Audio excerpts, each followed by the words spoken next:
In this second video on Socrative, we're going to look at the quiz-based activities, and there are two that are quite useful for us as consultants. There is the quizzes and the exit tickets.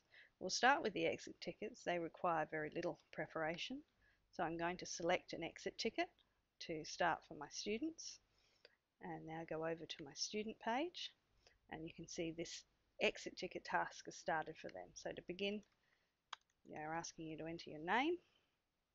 So because the difference between this and the on-the-fly tools is we're actually going to collect this data and get it in a spreadsheet at the end of the session. So I submit my name. Then I'm asked to decide at the end of this lesson, how am I feeling? Have I got it? Do I understand it? So I put in my response to that. And then we go a little bit deeper and we actually get them to say, well, what did you learn today?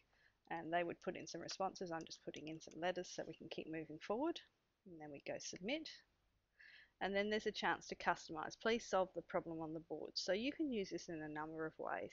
I tend to use it for feedback at the end of a workshop, and I'll often say that final problem is complete the sentence, Lou, I want you to know that, and they actually put that information in for me. I find by putting such an open-ended response I get some really good feedback.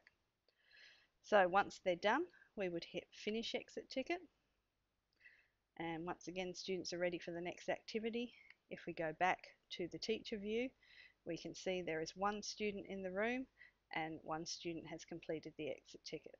So once you've got all of your students to complete, you would hit end activity. And it generates a report for you. You can email it, you can download it, or you can have no report. So if we download the report, here it is here, and we'll open it up. And it opens up in a spreadsheet for you. And you can see there's my student, there's their rating on how they felt they went, there's their feedback on what they learnt today, there's their feedback in solving the problem on the board. So that becomes data that you can then use. Okay, let's get rid of that one and go back to the other option. We looked at the exit ticket. There's also the option to have quizzes, and you've got a button down here to be able to create quizzes. So you can pre-prepare some content to gather some data from your participants. So I'm going, you've created a quiz. I go in here and I choose create a quiz, and you start by adding in your questions. We won't worry about the sharing at the moment, but we can say, okay, I want to put in a multiple choice question, and we can put in the question, how confident are you feeling with material? And we could have, so confident that I can teach others. Pretty good. I'm getting there. Struggling.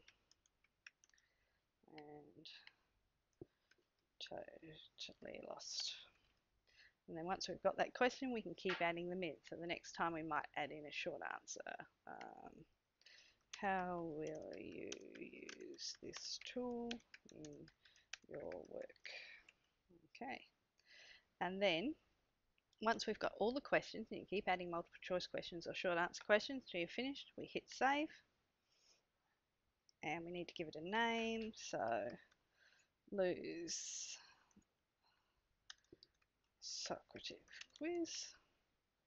There we go. Down to the bottom. Save.